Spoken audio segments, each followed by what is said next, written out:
Daranax 9 was a dead planet. Once, it had green skies and floating cities. Now it was only black ash, broken metal, and endless storms. Nothing lived there anymore, not animals, not plants, not even insects. It was silent, cold, and forgotten. But, deep under the dust and ruins, something still waited inside a small black cube buried under layers of stone. A dim blue light blinked once every few minutes. It was very weak, almost invisible to any scanner. But it kept going, and with every blink, it sent a message through space. Please, help me. No one had heard the signal for more than 100 years. It had been lost among the stars, ignored by ships passing by. But one day, a small human ship flew closer than usual. The ship was old, a little broken, but still working. The pilot was a man named Dina, human explorer and salvager who searched dead planets for forgotten tech. He wasn't rich. He didn't work for any government. He just traveled alone, fixing things and selling parts to earn a living. That day, Dean's scanner beeped softly. He looked at the screen. A signal was coming from Der INOX-9. Strange, he thought.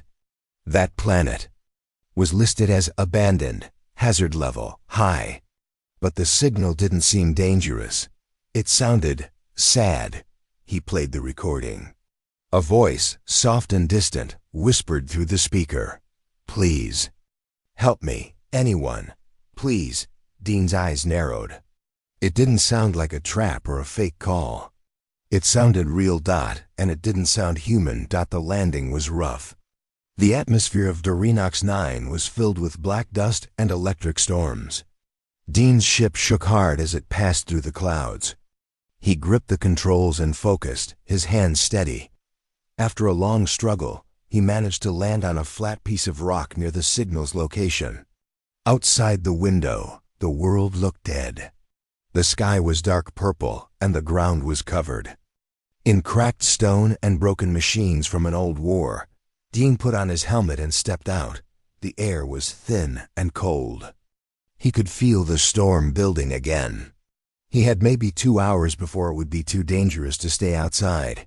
He followed the signal carefully, walking between old metal towers and burned-out vehicles. The signal grew stronger. He checked his handheld scanner. It pointed toward a half-buried building. It was broken, but not completely destroyed. Some of the walls still stood. Dean climbed over a pile of rubble and entered the building. Inside, it was quiet. Dust floated in the air. He moved slowly, his flashlight sweeping across old machines and fallen beams. Then he saw in the center of the room was a black box, small and simple. It looked like a cube of smooth metal with only one blinking blue light. The signal was coming from this. Dean stepped closer. Hello?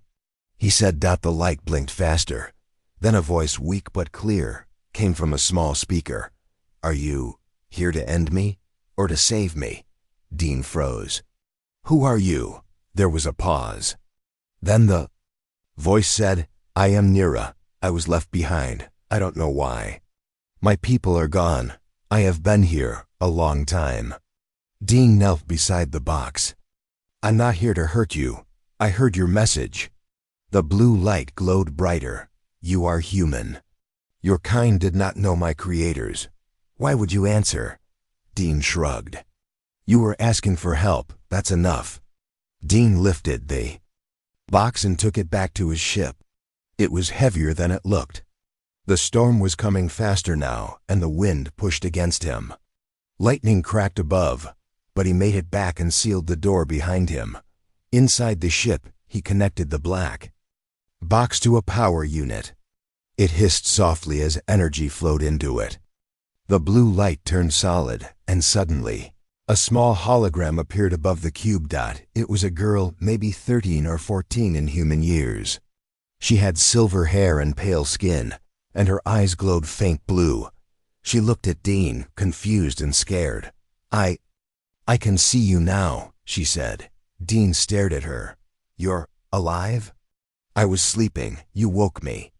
I am part machine, part code, part memory. I was made to hold knowledge. But when the war began, they locked me here.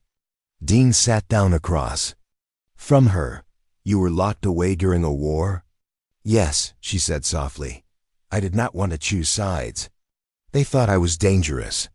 So they hid me, and then they never came back. Dean rubbed his jaw. You've been alone all this time? She nodded. I stopped counting after 70 years. Dean looked at her, then at the quiet planet outside. He understood now why the voice sounded so sad. You're not alone anymore, he said. Nira looked at him. For a moment, she said nothing. Then she whispered, "Thank you." Dean sat in the pilot chair, watching the small hologram of Nira sitting quietly on top of the black box. The storm outside shook the ship, and the dark clouds roared with thunder. But inside, there was only silence and soft light. Nira stared at her hands, confused and distant. She had not spoken much since Dean brought her into the ship. Dean broke the silence. Are you feeling okay now? She looked up. I don't know how to feel. It's been so long. My mind is still slow. But the power helps, Dean nodded. The ship's battery is old, but it's enough for now. He leaned back, tired. So, can you tell me what happened here? Who were your creators? Nira took a moment before answering. They called themselves the Volari. They were wise, curious, and proud. They built great cities in the skies and deep machines below the ground. I was created by their scientists to hold all the knowledge of their kind. But when the war came, everything changed. Dean frowned. What kind of war? A civil war, she said softly. They fought over control, over knowledge, over power. I refused to help either side. I said I would not use the knowledge to destroy. They saw me as a threat. So they sealed me in this box and sent me here. Daranox 9 was one of their secret outposts. Dean sighed. And no one ever came back. No, Nira whispered. Not even to say goodbye. Dean stood up and checked the control panel. The storm's getting worse. I wanted to leave tomorrow, but the engines are damaged. He tapped the screen. The signal I followed here messed with my navigation system. Might take me 2 days to fix it. Nira tilted her head. Do you want to leave? I wasn't planning to stay, Dean said. But now that I found you, I'm not sure anymore. He looked at her seriously. Nira, do you want to come? With me? If I fix the ship, I can take you somewhere safe. Maybe someone can help you. Nira hesitated. I am not like you. I am not human, Dean smiled. I've worked with robots, eyes and machines before. You're special, but you're not strange to me. For the first time, Nira looked hopeful. Then yes, I want to come with you. Later that night, Dean opened the ship's floor panel to check the damage. Wires were burned, and the coolant system had cracked. He sighed and grabbed his tools. Nira watched him work, her small figure glowing gently in the dark room. You're good at fixing things, she said. I've been doing this for a long time, Dean replied. Didn't have much of a choice. Out here, if something breaks, no one's coming to save you. He paused. Kind of like you. Nira nodded. Yes, except I couldn't fix myself. I only had hope. She looked at him. Do humans always help others like you did? Dean chuckled. Not always. Some walk away. Some only help if they get paid. But some of us, we don't need a reason. Nira smiled, just a little. Then I'm glad it was you who heard my voice. The next morning, Dean stepped outside with a heavy bag of parts and tools. The storm had passed, leaving behind dust and silence. He walked toward an old wrecked ship he had seen earlier. Maybe there were usable parts inside. The ground cracked beneath his boots. Strange black vines curled out from the cracks, remains of the Volari's forgotten biotech. It moved slowly, like it was still alive. Dean kept walking, carefully. When he reached the wreck, he opened a side panel. Inside were wires, batteries, and a cracked navigation core. He smiled. It wasn't perfect, but it might work. He filled his bag and turned to leave, but stopped. His scanner beeped again. Another signal. Faint. Far away, but definitely not from Nira. Dean narrowed his eyes. That's not good. Back on the ship, Nira saw his worried face. What happened? She asked. Dean dropped the bag. I found working parts. But I also picked up a second signal. Something's flying toward this planet. Nira's eyes widened. What kind of signal? Dean sat down. Too far to tell. Could be scavengers, pirates, or worse. If they hear your signal, they'll come for you. Nira looked afraid. I don't want to be locked away again. You won't, Dean said. I won't let that happen. He started installing the parts quickly, sweat on his forehead. I need to get this ship flying before they arrive. Nira moved closer, watching him. Can I help? Dean looked up. You can control Velari systems, right? Yes, then there's a chance. There's an old bunker not far from here.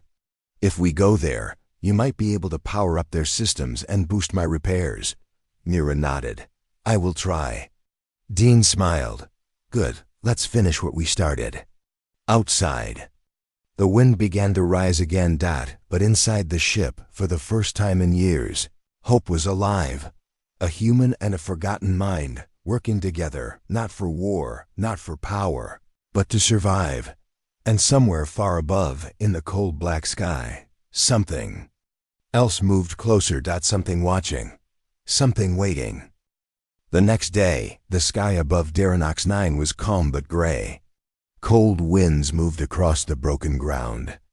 Dean stood near the ship's ramp, wearing his gear and carrying a small power pack on his back. Beside him, the black box holding Nira's core hummed softly. Inside the ship, Nira's hologram blinked into view. Are we ready? She asked. Dean nodded. As ready as we'll ever be. I charged the portable unit with just enough power for you to stay awake during the trip. Nira looked unsure. I've never left the box before. Dean smiled. Well, first time for everything. He carefully disconnected the black box from the ship's power and attached it to the pack.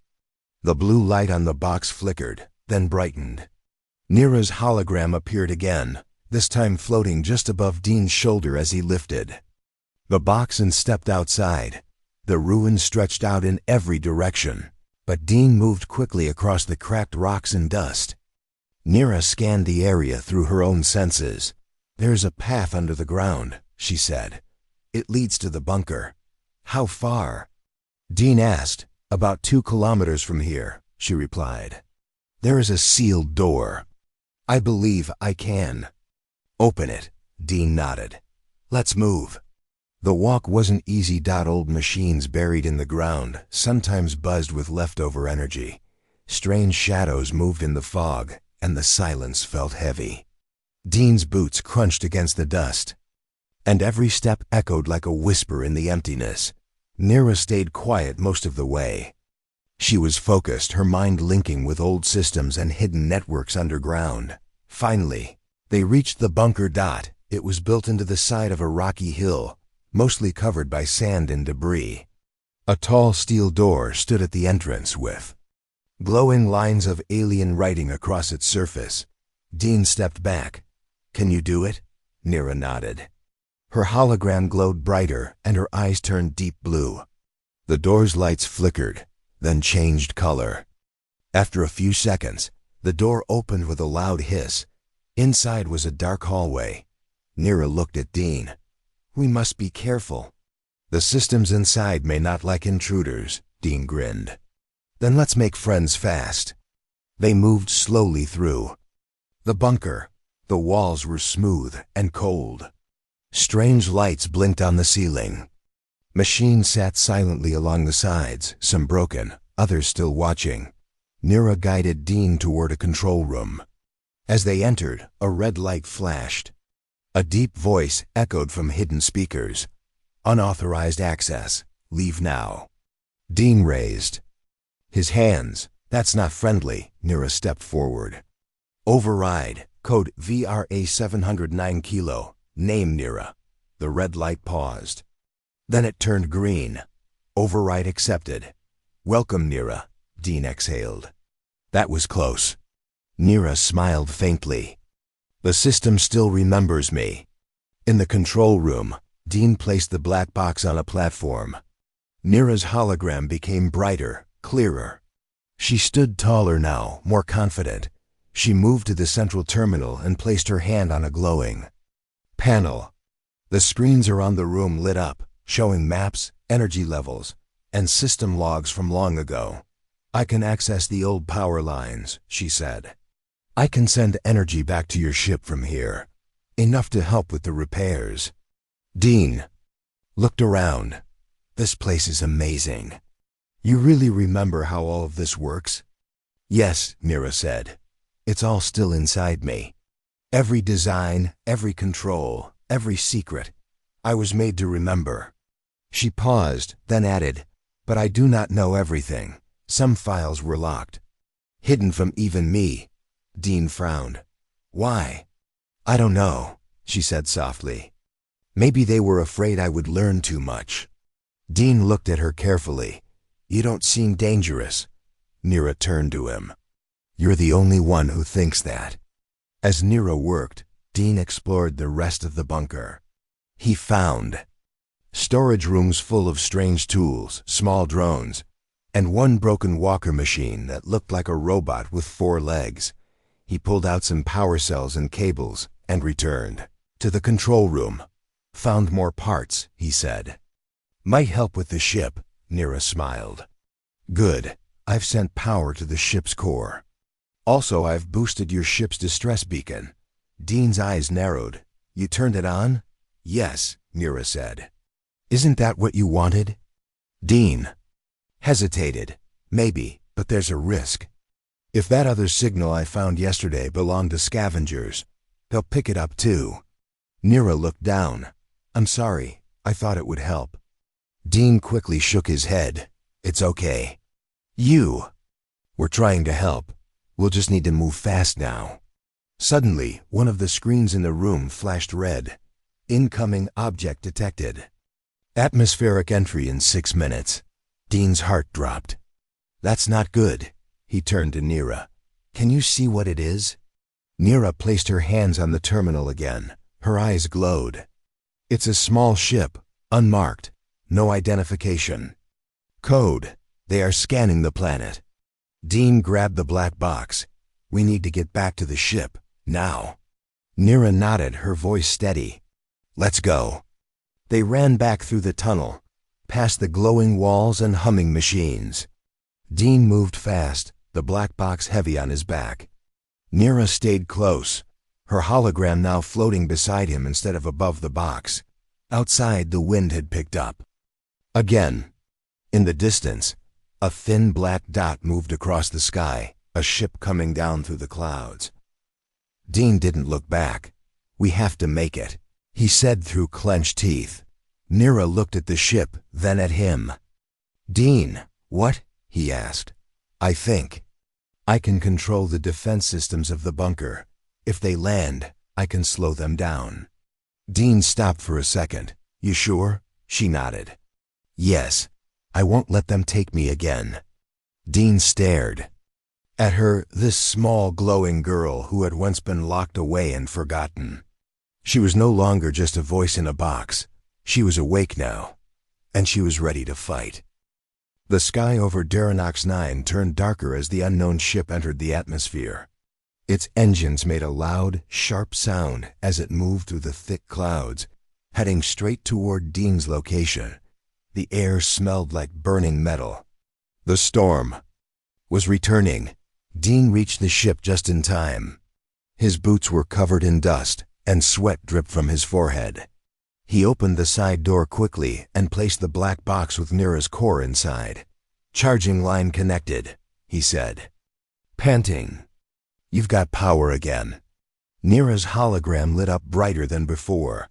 Her eyes glowed blue as she stood near the front panel. The enemy ship is 20 kilometers away. It will land soon. Dean sat in the pilot chair, checking the controls. The systems were still weak, but the core was active now. I can't take off yet.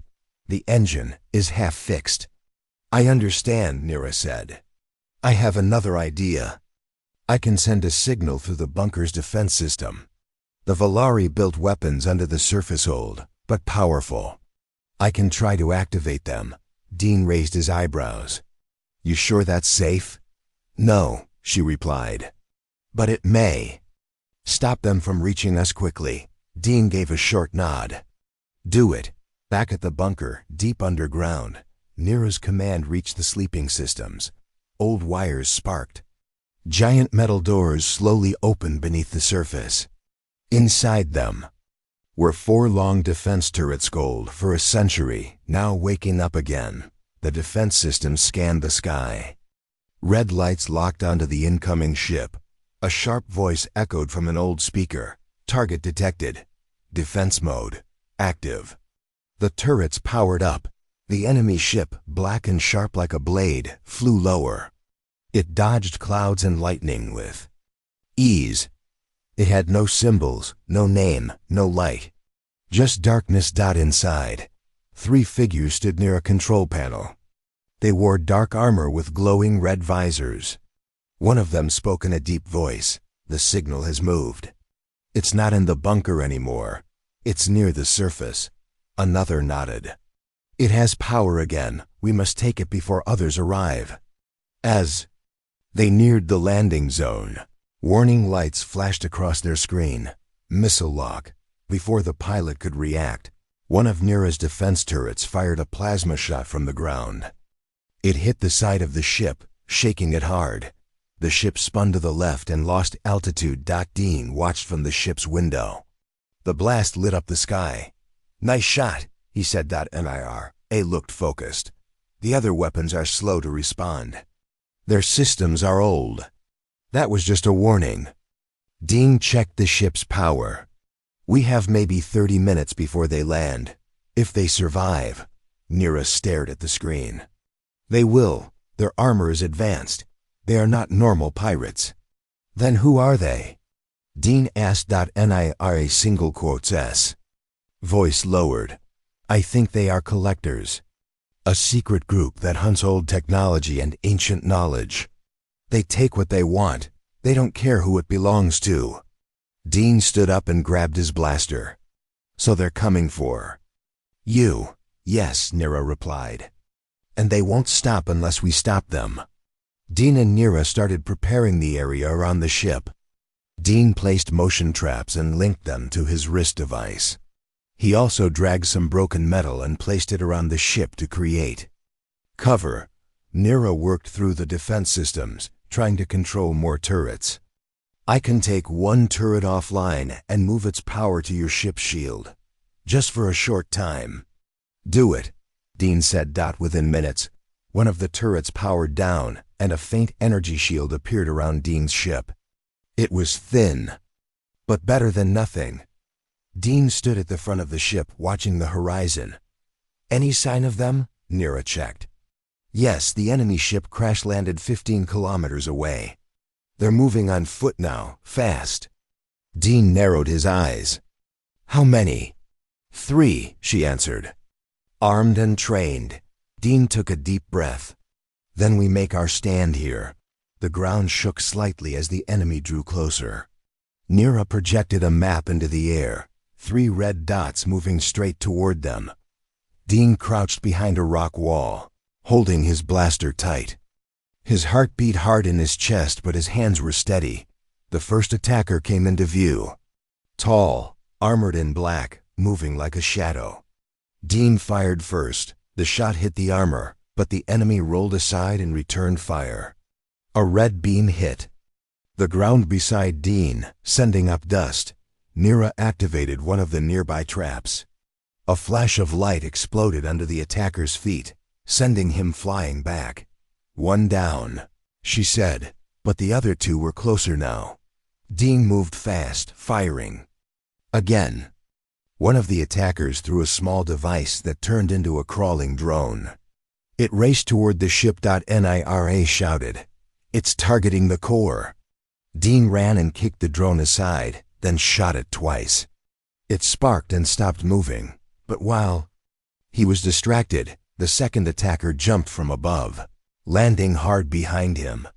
Dean turned quickly and fired, but the shot hit the attacker's shoulder only.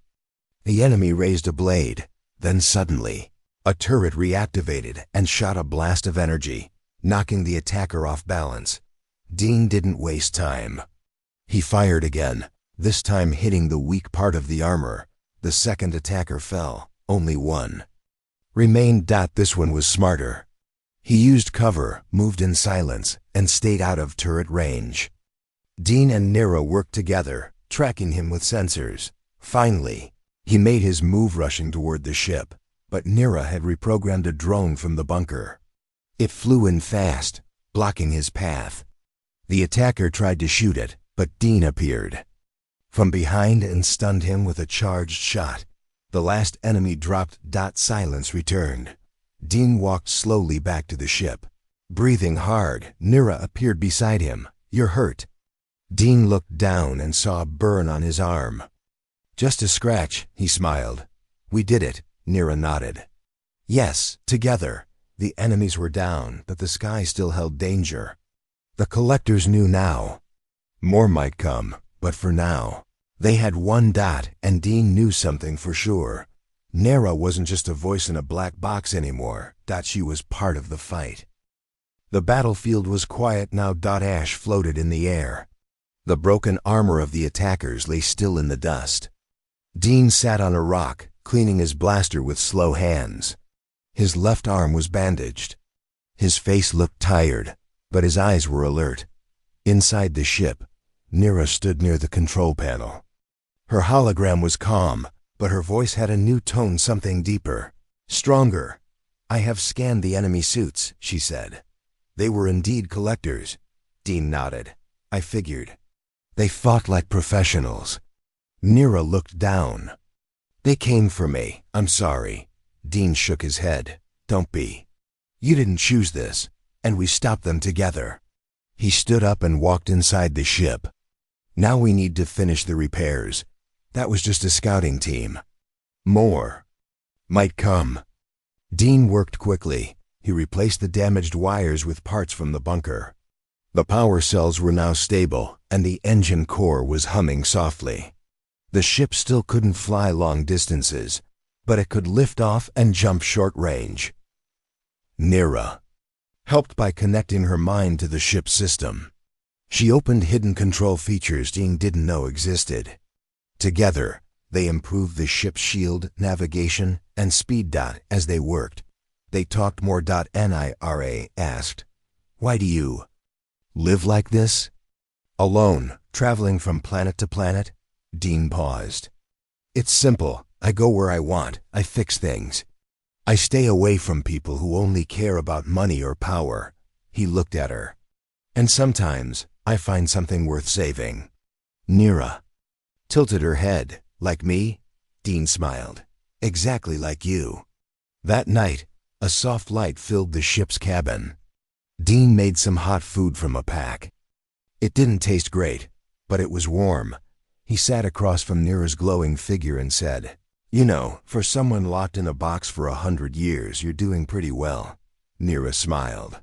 "You helped me remember who I am. I was made to guide, to protect knowledge, not to be hidden." She paused, her smile fading. "But I've changed." "How?" Dean asked. "I used weapons. I fought. That was not in my design."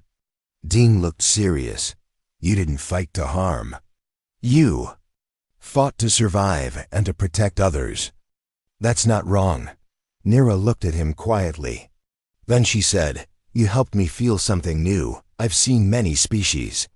But humans, you choose to do things not because of orders, but because you care." Dean gave a small laugh. "Yeah, we're strange like that."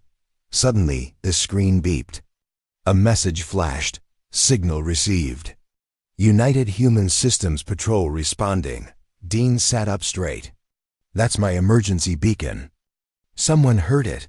Nira's eyes widened. "How far are they?" Dean checked. Still a few hours away. But they're coming. For the first time in days, Dean let out a long breath. We're getting out of here, Nira smiled gently. You will be safe. Dean looked at her. We will be safe. But safety was still far away. Later that evening, as the ship powered up, Nira noticed something strange. Dean, one of the attackers left a trace signal, a beacon. Dean stood up. You mean someone else might find us again? Yes. Nira said. The collectors may already know their team failed. They may send more. Dean clenched his jaw. Then we leave before they get here, Nira nodded. I'll guide the ship through the safest route. There are old Valeri tunnels under the ground used for escape. Dean's eyes lit up. You can fly us underground? Yes, Nira said. Trust me. Dean smiled. I already do. As the engines warmed, Nira used her mind to unlock the entrance of the hidden tunnel. The ground opened, revealing a long metal passage filled with dim blue lights. Dean took the pilot seat. Here we go. The ship slowly dropped into the tunnel. The walls were tight, but the path was clear. Nira directed him left and right, her voice calm and steady. This tunnel leads to a mountain pass, she said. From there we can launch into the upper atmosphere without being seen. Dean grinned. Smart design. Your people really knew what they were doing. Nira looked thoughtful. They had great minds. But they forgot something important. What's that? Dean asked. They forgot how to care for each other. In the end, they chose pride over peace. That's why they're gone. Dean nodded. Sounds familiar. The ship reached the end of the tunnel and rose through the mountain pass. The sky above was clear now. Stars blinked in the darkness. And just beyond, a silver flash appeared. Nira's voice filled with hope. That's the human patrol ship. Dean smiled wide. We made it. He sent a signal. The patrol ship responded. This is UHS Ranger 3. We received your beacon. Please identify. Dean replied. This is Dean Cole, salvager. I've got something important on board a survivor. And a lot of information your science teams will want. There was a pause. Understood, Dean. Prepare for docking. As the patrol ship approached, Nira's light began to dim. Dean turned to her. What's wrong? I'm nervous, she said softly. Why? They may not accept me. I am not human. Dean stood up and walked closer. They will. And if they don't, I'll speak for you. Nira looked at him, eyes shining. Thank you, he smiled. You helped save my life. It's only fair.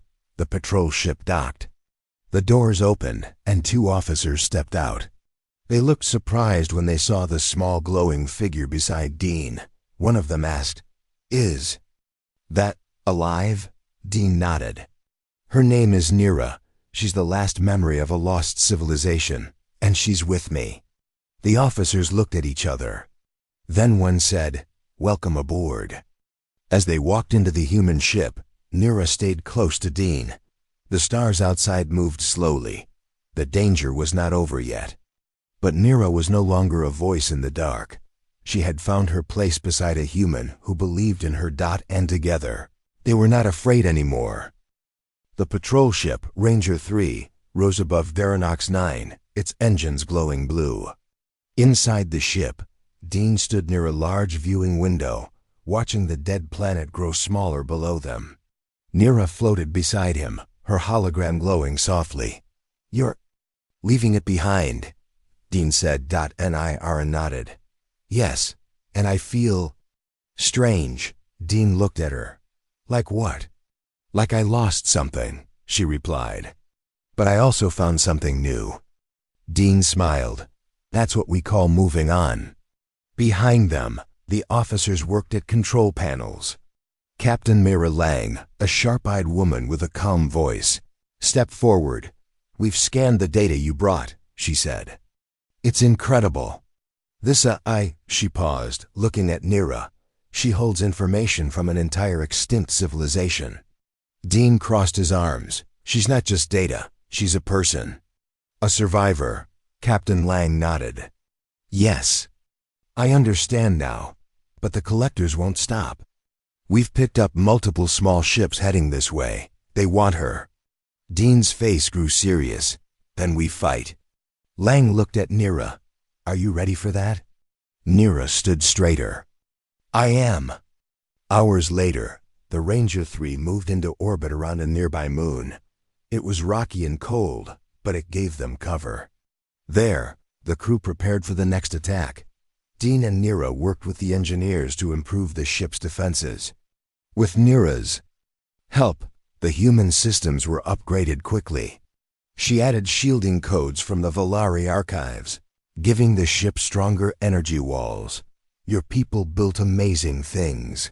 One engineer said. Nira replied softly, yes, but they forgot how to use them wisely. Dean watched her with quiet pride. Nira had changed. She was no longer just a voice asking for help. She was now leading, guiding, and protecting. As the Ranger 3 moved from the moon's shadow, 3 collector ships appeared. They were small, fast, and shaped like black arrows. They didn't send a warning. They opened fire immediately. Laser beams struck the shields. The Ranger 3 shook, but held firm. Captain Lang shouted, "All hands, battle stations." Dean ran to a turret post. He had never used one like this before, but he learned fast. Let's show them we're not easy to catch.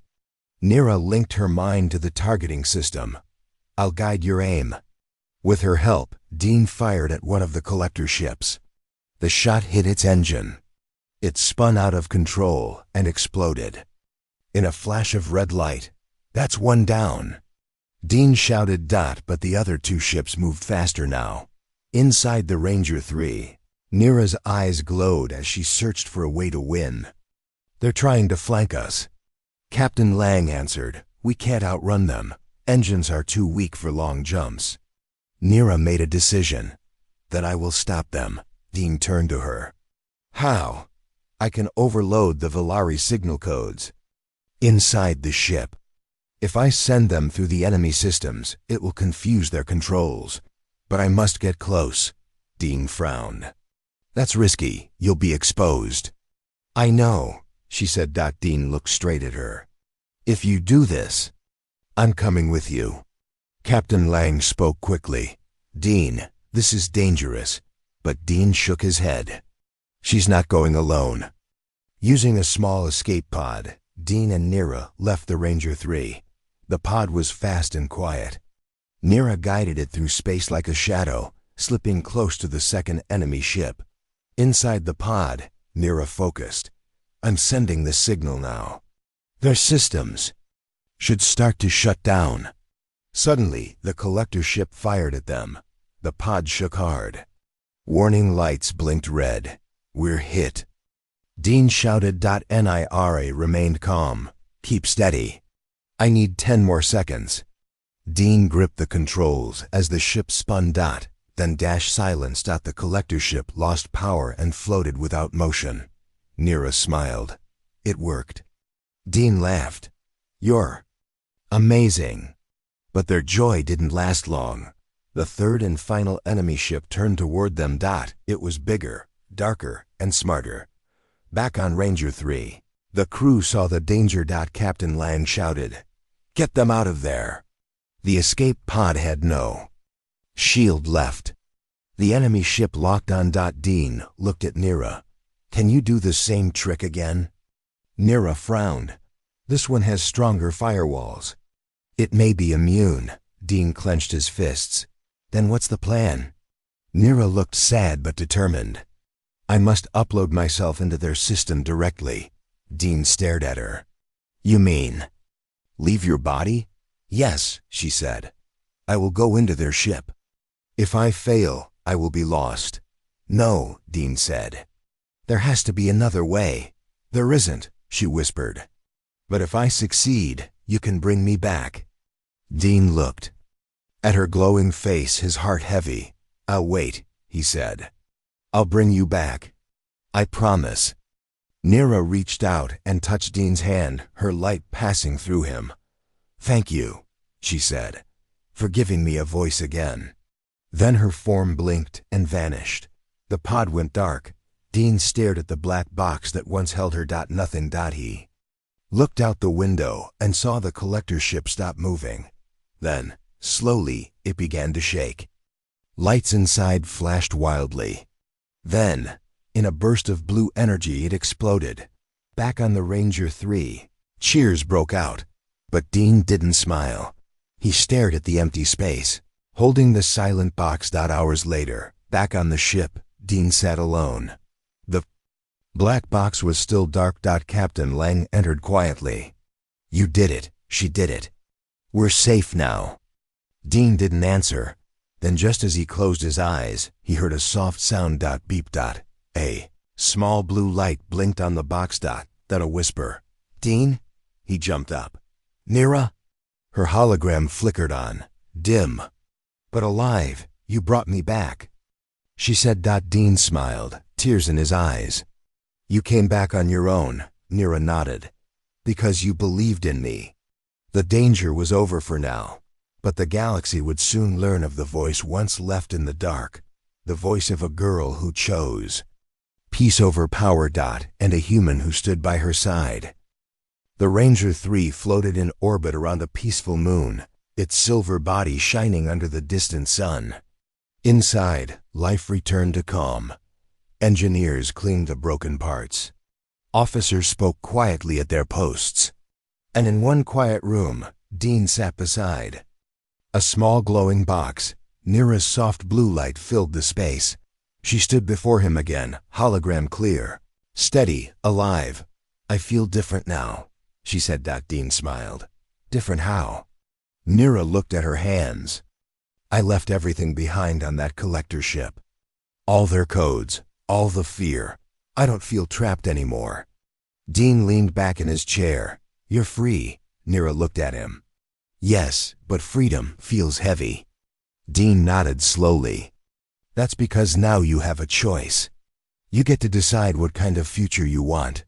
She was silent for a moment. Then she asked, "Will you help me find it?" Dean smiled. "I thought you'd never ask." Later that day, Captain Mira Lang called a meeting in the ship's main hall. Officers, crew, and science staff gathered around. At the center stood Dean and the glowing image of Nira. Captain Lang addressed the crew. "This artificial intelligence is more than just old data," she said. "She is a living record of a forgotten world. She helped defend this ship. She chose peace over war." Nira stepped forward. "My name is Nira. I was created by the Valari to protect knowledge, not to destroy. But your world, your people, showed me something new. You fight to protect others. You risk your lives for strangers. That is something worth learning." The crew listened in silence. Then the captain spoke again. "The United Human Systems would like to offer Nira a place on Earth. We have researchers and scientists who can help her grow safely. She will be treated as a person, not a tool." Dean looked at Nira. "It's your choice." Nira thought for a long moment. Then she said, "Yes, I want to go to Earth. I want to learn more. I want to live." The room broke into quiet applause. 2 weeks later, the Ranger 3 reached Earth space. From orbit, the blue planet looked like a dream. Clouds, oceans, green lands, and light everywhere. Nira had seen it in pictures, but now she was seeing it with her own eyes. "It's beautiful," she said softly. Dean stood beside her. "Yeah, and full of problems, but it's home." They landed at a human research center in a peaceful area surrounded by trees. Scientists came carefully, not with fear but with respect. They asked questions, listened, and promised to treat Nira as more than just an experiment. Dean never left her side. He stayed during tests. He stayed during interviews. And when it was too much, he took her to walk through gardens, quiet halls, or sit near the lake outside the building. "I've never felt so alive," she said one evening. "That's because now you're not just remembering," Dean replied. "You're experiencing." As time passed, Nira began teaching. Two dots she shared Valari language, history, designs, and peaceful methods of energy. She showed how cities could float without fuel, how machines could grow like plants, how knowledge could heal instead of harm. Earth scientists were amazed. Nira quickly became more than a guest. She became a bridge between two civilizations. Her name spread quietly among the stars. Some called her the last Valari. Others called her the Lightkeeper. But to Dean, she was still just Nira. One day, months later, Nira called Dean to the garden. He arrived to find her sitting on a stone bench under the trees, her light soft and warm. "I have made a decision," she said. Dean sat beside her. "About what?" "I want to build something. A place of learning. A place where humans and machines can grow together. Not to repeat the past, but to create something new." Dean raised an eyebrow. "Like a school?" "No," she said. "Like a seed." Dean smiled. "A seed of a better future." Nira nodded. "Yes, but I need someone to help me run it." Dean looked up at the sky, then back at her. "I think I know someone." They laughed together, quietly. Years passed. The world changed slowly. A center was built, named the Star Haven, a home of peaceful science, knowledge, and growth. People came from every part of Earth. Children learned about the stars. Engineers studied the Valari ways. Artists painted what Nira dreamed. And in the middle of it all, Dean walked the halls, older, a little slower, but still strong. And Nira, still bright, still learning, stood beside him. Together, they watched as the first human-built ship using Valari tech rose into the stars. Together, they listened to voices from other planets calling for peace. Together, they remembered the lonely black box on a ruined world. And they smiled, because from silence and dust, they had created something full of light.